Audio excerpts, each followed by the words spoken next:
अब ये जिस क्रैकडाउन की हम बात कर रहे हैं, ये जो एक्सचेंज रेट को काबू में करने के लिए जो बड़े सख्त इकदाम लिए गए हैं या उठाए गए हैं, आपके ख्याल में क्या यही वाहिद हल था, यही तरीका था, और क्या इसके जो नताइज हैं वो देर पा साबित होंगे सर?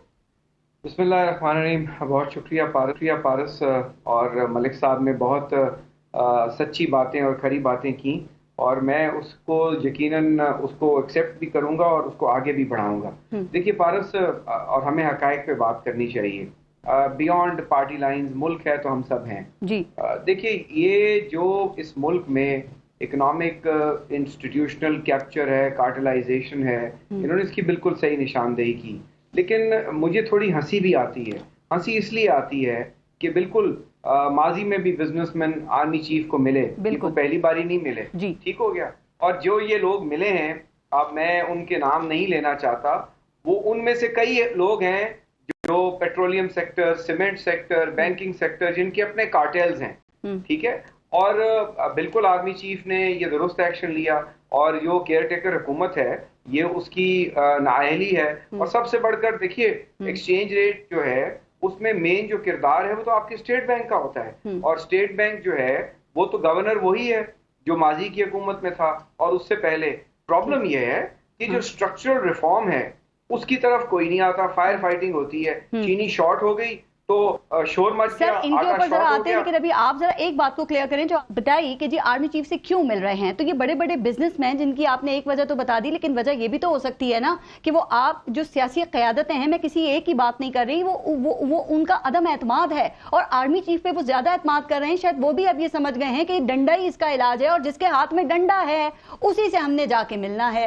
सियासतदानों को बहुत बुरी लगती है ये बातें सर, लेकिन काम क्यों नहीं किया जाता?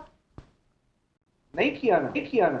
और डंडा तो इस मुल्क में आर्मी चीफ के पास हो, अदलिया के पास हो, ये कौम चलती ही डंडे से है अनफॉर्चुनेटली। मुझे आप ये बताइए कि बॉर्डर सिक्योरिटी फोर्सेस, उसमें फौजी और सिविल दोनों होती हैं, FBI होते हैं, कस्टम्स के लोग होते हैं, FC के लोग होते हैं, बलूचिस्तान हो, KPK हो। क्या इनको नहीं पता कि वहां स्मगलिंग हो रही है? मेरा मतलब है कि हर एक को हिस्सा जाता है और हर हुकूमत में जाता है। माजी में था, उससे पहले था, बरसों से जा रहा है। हाँ। और मैं आपको बता रहा हूं कि इसका हल क्या है। हल इसका ये है कि आप अफगानिस्तान से ही सीख लें, जिन्होंने अपने मुल्क में डॉलर की होल्डिंग पे पाबंदी लगाकर अपने रुपए को 400 गुना मजबूत कर लिया अफगानी को, और पाकिस्तानी डिवैल्यू हो गया।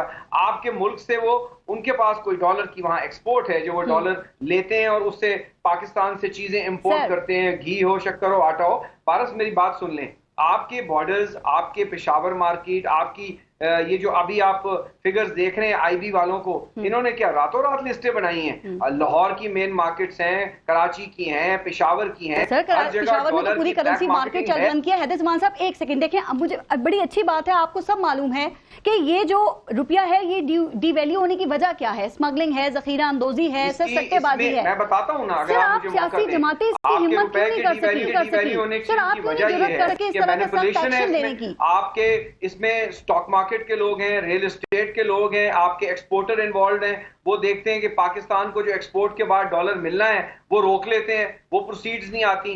जब आपका कर्व का और बैंक रेट बढ़ जाता है, आपकी रिमिटेंस डाउन हो जाती है। यानी इससे बढ़कर, और आपका हमसाया मुल्क इस कार्टेलाइजेशन में शामिल है through Afghanistan, they buy dollars from Pakistan. अब सवाल है कि इन चीजों को दुरुस्त करने में रुकावट क्या रही कि आप में से कोई भी सियासी जमात जो है सिर्फ जुर्रत नहीं कर सकी और हुकूमत इनको बैठ कर इसका हल निकालना है ना, लेकिन नहीं निकाला। इसलिए नहीं निकाला कि शायद किसी एक को क्रेडिट चला जाए या दूसरे को चला जाए, लेकिन अब ये काम हो रहा है। Let's talk and let's be positive. ये बहुत अच्छा काम हो रहा है।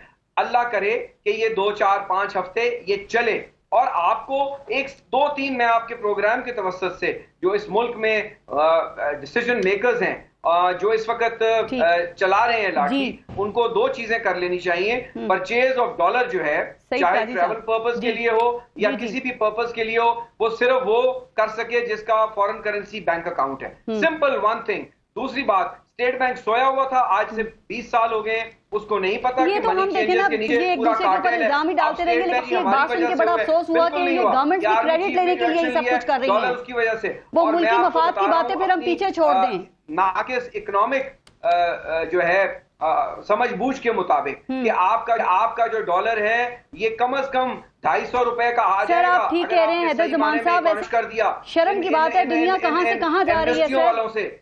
आप ये देखें, अभी मैंने हैदर ज़मान साहब अपने इंट्रो में, इन ऑटोमोबाइल कार्टेल से, इन फर्टिलाइजर कार्टेल से, इन कुंडे वालों से, आपको नहीं पता कि आपके डिस्कोज में एक एक मेपको चीफ, हेस्को चीफ, सब चीफ एग्जीक्यूटिव्स को पता है कहां से बिजली चोरी होती है। पकड़े, सबको पकड़े। सियासी क़यादतों को भी पता है, वो भी नहीं पकड़ते, उनकी भी नाअहली है, उनकी भी नाकामी है। सर देखिए दुनिया कहां से कहां जा रही है। हैदर ज़मान साहब, मैंने अभी अपने इंट्रो में एथियोपिया का जिक्र किया, आपको पता है कि एक बिल पाकिस्तानी 6 रुपए का आता है सर, वो 1 टका बांग्लादेश का वो पाकिस्तान के 3 रुपए का आता है। दुनिया आगे से आगे बढ़ रही है सर, और हमें रिवर्स गियर लगा हुआ है, तो जाहिर है इसकी कुछ तो वजूहत होगी ना। ये भूख मरने की बात है। हमने अपने मुल्क को खुद लूटा है और सबने लूटा है, दोनों हाथों से लूट रहे हैं। सबके असासे निकलवाएं ना, ब्यूरोक्रेसी के निकलवाएं, अदलिया के निकलवाएं, सियासतदानों के निकलवाएं।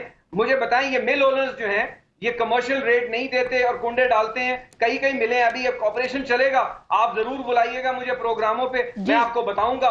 कहीं फ्लोर मिल वाला चोरी कर रहा होगा, कहीं घी मिल वाला चोरी कर रहा होगा, कहीं यही तो दुख है, यहाँ पे सबको सबके बारे में सब कुछ पता है, लेकिन ये कुछ नहीं किया जाता और ये अवाम ही भुगतती है। सईद काजी साहब, अवाम भुगतती है, हम और आप भुगतते हैं। मुझे बताएं, सही कहा नसरुल्लाह मलिक साहब ने एंड आई एम ग्रेटफुल।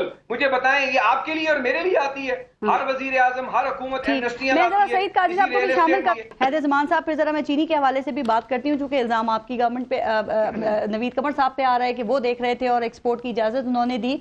तो सर ये जो चीनी एक्सपोर्ट की जाती है, जो मुल्क की जरूरत होती है, क्या इसको सामने रख के की जाती है, या ये जो सियासी मामलात हैं या सियासी बुनियादों पर ये फैसले होते हैं कि चलो जी चीनी एक्सपोर्ट कर दो?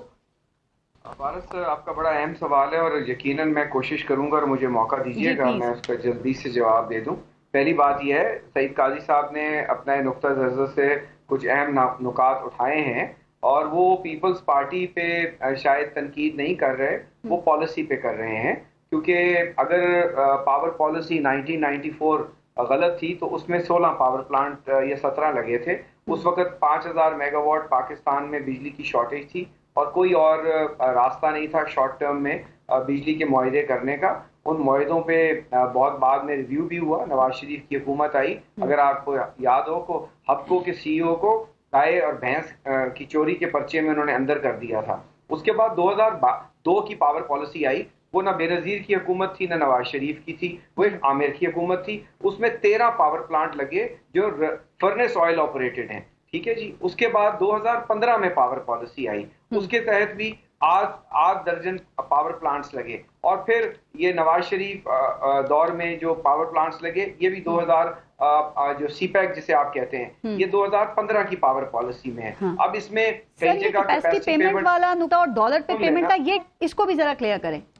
देखिए मेरी बात सुनिए, ये दुनिया में मुआहदे होते हैं, दुनिया में कोई भी आईपीपी लगे, कोई भी इन्वेस्टमेंट हो जो कि बोरोड मनी के ऊपर हो, उसमें अंदर एक उनकी फाइनेंशियल क्लोज होता है, उसकी फाइनेंशियल पे आउट होता है, जिसमें वो जो इन्वेस्टर है वो अपना पैसा जो ला रहा है वो उसमें उसकी इक्विटी होती है और बैंक का कर्जा होता है। कोई भी इन्वेस्टमेंट हो, पावर में हो, एनर्जी में हो, जो भी कंपनीज आती हैं और वो एक रेट ऑफ रिटर्न गारंटीड मांगती हैं, वो कहीं 10% हो सकता है, इसमें हो सकता है कि कहीं निगोशिएशन में गलती हो, कैपेसिटी पेमेंट्स 40% होनी चाहिए थी, 60 होनी चाहिए थी, ये बहस हो सकता है। और नसरुल्लाह मलिक साहब ने बिल्कुल कहा कि ये हुकूमत को, ये बाद की हुकूमतों को भी और अब की हुकूमत को भी ये देखना चाहिए। और जहां आपने रिकोडेक की मामला कर लिया, आपने टर्की के साथ कर लिया, आप ईरान की गैस पाइपलाइन आप बना नहीं रहे, वहां पे भी पेनल्टीज हैं, आप कर रहे हैं तो आप इसको भी कर लें। कोई बैरून मुल्क जाकर इसको ठीक करना चाहता है, केसेस फाइल करना चाहता है, कर ले, लेकिन इसका एक पार्टी पे या एक हुकूमत के ऊपर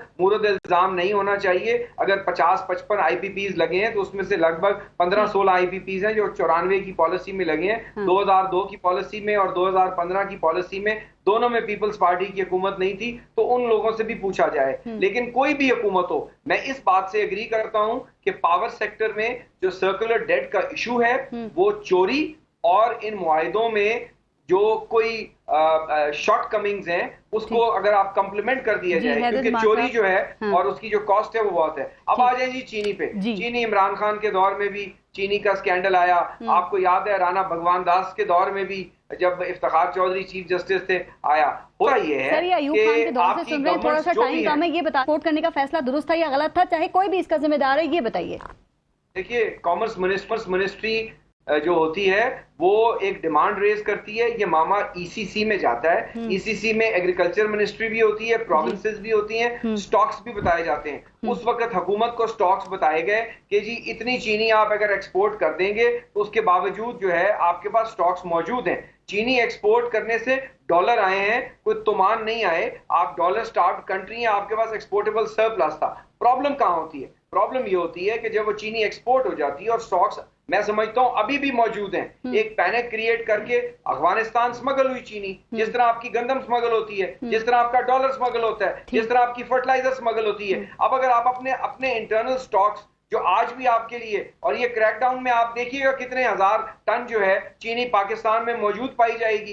आप ये एक महीने के लिए मैं आपके प्रोग्राम से ये रिक्वेस्ट करता हूं, एक महीने के लिए अगर आप ये ट्रांजिट ट्रेड रोक दें, पाकिस्तान के 90% मसाइल हल हो जाएंगे। ना आटा स्मगल होगा, ना चीनी स्मगल होगी, ना फर्टिलाइजर होगा, और सबसे बढ़ के आपका डॉलर स्मगल नहीं होगा। आपकी सारी मुसीबतें ही अफगानिस्तान ट्रेड से जुड़ी हुई हैं। अभी नजर आए हैं जो ये क्रैकडाउन के जो नताइज हैं।